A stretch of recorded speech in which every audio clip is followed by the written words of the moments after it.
जिसके घर पे मीटर की रीडिंग 600 से कम है उसको बिजली का बिल 0 आएगा। मेरा बिजली ਦਾ ਬਿੱਲ ਪਹਿਲਾਂ 1 ਸਾਲ ਪਹਿਲਾਂ ਆਵਾ ਤਾਂ ਤੇ ਹੁਣ ਵੀ 1 ਸਾਲ ਹੋ ਗਿਆ ਵੀ ਆਂਦਾ ਨਹੀਂ ਹੈਗਾ ਜਦ ਆਹ ਭਗਵੰਤ ਮਾਨ ਦੀ ਸਰਕਾਰ ਬਣੀ ਆ ਜੀ। ਮੁੰਡਾ ਸਾਨੂੰ ਛੋਟਾ ਕਹਿੰਦਾ ਪਿਛਲੀ ਵਾਰੀ ਬਿੱਲ ਕਿੰਨਾ ਆਇਆ था माँ 3500 रुपया कहना ऐसी 0 आया। माँ फिर ऐसा मुख्यमंत्री पूरे इंडिया में बनना चाहिए।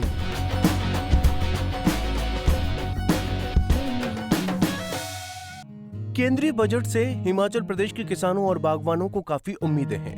1 फरवरी को केंद्रीय वित्त मंत्री निर्मला सीतारमण बजट पेश करेंगी। ऐसे में हिमाचल प्रदेश की आर्थिकी में 5000 करोड़ से ज्यादा की सेब बागवानी से जुड़े बागवानों को बजट से काफी उम्मीदें हैं। हिमाचल प्रदेश संयुक्त किसान मंच के संयोजक हरीश चौहान ने कहा कि प्री बजट की बैठक में पूर्व की तरह हिमाचल प्रदेश के किसानों बागवानों की मांगों को केंद्र के समक्ष रखा गया है। हरीश चौहान ने कहा कि कीटनाशकों और खादों के अलावा सेब के पैकेजिंग और बागवानी उपकरणों पर जीएसटी लिया जाता है। बजट में उसमें राहत दी जाए। MIS का बजट घटाए जाने से बागवानों को नुकसान हो रहा है। सेब पर आयात शुल्क 100% किया जाना चाहिए। उन्होंने कहा कि 44 देशों के सेब में हमारी प्रतिस्पर्धा है। सेब के आयात शुल्क को बढ़ाकर 100% किया जाना चाहिए। चौहान ने कहा कि सेब का न्यूनतम समर्थन मूल्य भी 100 रुपए किया जाए ताकि बाहर से आने वाले सेब की वजह से बागवानों को नुकसान न हो। उन्होंने कहा कि प्री बजट मीटिंग जो 9 दिसंबर को हुई थी, इस वर्ष भी केंद्रीय वित्त मंत्री निर्मला सीतारमण से मेल के द्वारा हिमाचल प्रदेश में मार्केटिंग सिस्टम में सुधार की मांग की है। इसके अलावा ऑटोमेटिक ग्रेडिंग सॉर्टरिंग मशीन भी होनी चाहिए। उन्होंने मांग की कि हिमाचल प्रदेश, जम्मू कश्मीर, उत्तराखंड को एक स्पेशल पैकेज दिया जाना चाहिए।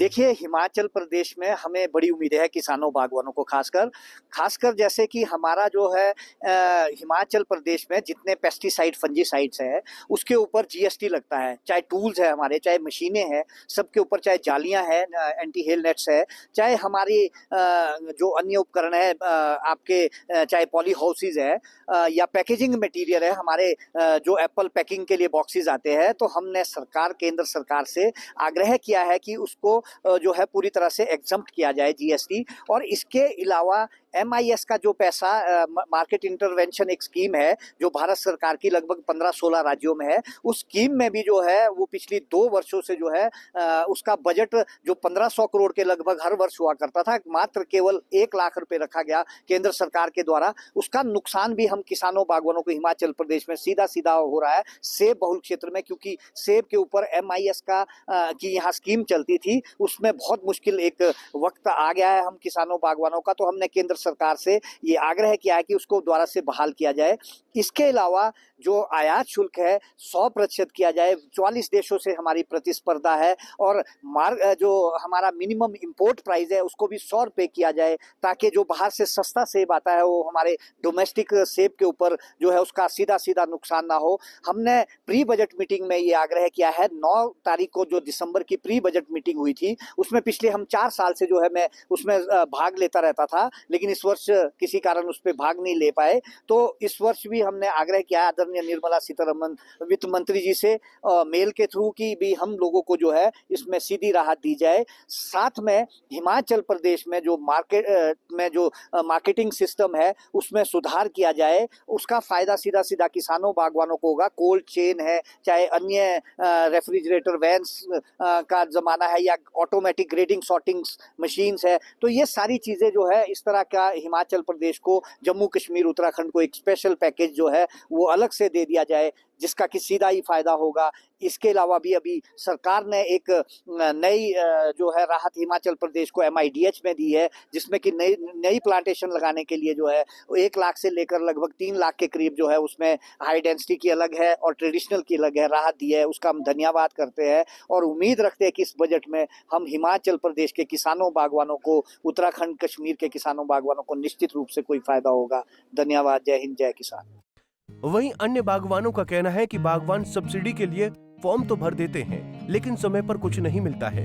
एंटी हेलनेट और अन्य उपकरणों पर सब्सिडी नहीं मिल रही है, जिससे बागवान परेशान हैं। केंद्र से बजट आता है, लेकिन छोटे किसानों तक बजट पहुंच नहीं पाता है। सरकार को इन सब मामलों पर विचार कर किसानों बागवानों की मदद करनी चाहिए।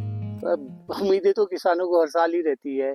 जो भी बजट आते हैं वो हमें तो पता लगता है कि भाई सेंटर से बजट आया, मगर छोटे किसानों तक कोई भी जो भी बजट आता है वो पहुंच नहीं पाता है। बहुत ही दिक्कत होती है कि छोटे किसान इसमें बहुत ही दबके रह जाते हैं, उन तक कोई भी चीज़ आसानी से नहीं पहुंच पाती है। यही रहेगी, जो भी अगर सरकार किसानों के लिए जो भी बजट पेश करती है वो डायरेक्ट किसानों तक पहुंचे।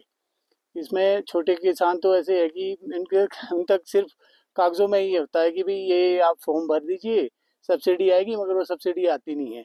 अभी आप देख लीजिए, जो किसानों की ज़रूरत की चीज़ें हैं, एंटी हेल नट्स है, उस पर भी बागवानों को कोई सब्सिडी नहीं मिल रही। तो इसलिए बहुत ही ज़्यादा परेशान है किसान। फंगीसाइड में भी बिल्कुल, क्योंकि आपको पता है बागवानी आज की डेट में करना कोई आसान काम नहीं है। दवाइयों की कीमतें आसमान छू रही है, तो अगर इन सब्सिडी मिले किसानों को दवाइयों पर, तो किसान कुछ सोच सकता है, अपना उत्थान कर सकता है, अन्यथा किसान बागवानी बहुत ही मुश्किल हो गई है। ये सब्सिडी होती है जो दवाइयों पे होती है, इससे किसानों की बहुत उम्मीदें होती है, क्योंकि आपको पता है बहुत बड़ी आर्थिकी है ये। हिमाचल में सेब बागवानी 5,000 करोड़ की आर्थिकी है।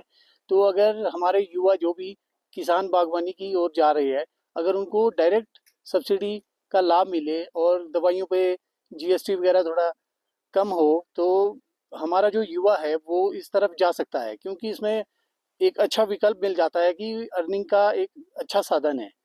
तो अगर मैं यही चाहता हूँ कि अगर सब्सिडी में थोड़ी सी शीघ्रता करे सरकार, और जीएसटी वगैरह थोड़ा सा कम हो दवाइयों पर, तो युवा इस ओर ज़्यादा जाएंगे। आपका नाम जानना जी, मेरा नाम साहिल भिमटा है जी। सेंटर के बजट से यही उम्मीद है कि जितने भी हमारे फार्मिंग में जो भी हमारे को यूज होती है, उपकरण जो भी होते हैं, वो उसकी सब्सिडी डायरेक्ट मिले और जल्द से जल्द मिले। 3-3, 4-4 सालों से हमें सब्सिडियां नहीं मिल रही है और जितनी भी खादों पे है वो भी रेट बढ़े हैं।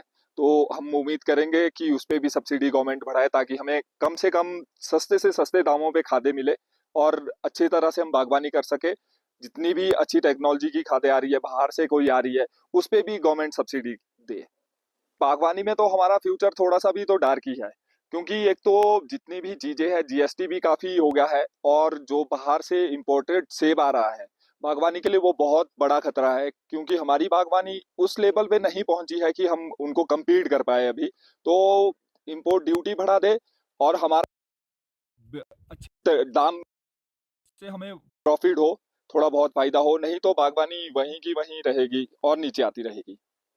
बिल्कुल, कोल्ड स्टोर चेन तो होनी ही चाहिए, क्योंकि बीच में एक जो 5 सितंबर के बाद का जो टाइम होता है, उसमें हाइटें भी शुरू हो जाती है। मिडल बेल्ट बहुत मैक्सिमम स्टार्ट हो जाता है, लो हाइट का भी लास्ट का सेब है, तो उसमें कोल्ड स्टोर होने चाहिए, ताकि कोल्ड कुछ अच्छा जो क्वालिटी सेब है वो हम कोल्ड स्टोर पे अपने कुछ टाइम के लिए, महीने भर के लिए रख सके, ताकि इतना रश ना हो मार्केट में। पंजाब केसरी टीवी के लिए शिमला से योगराज शर्मा की रिपोर्ट।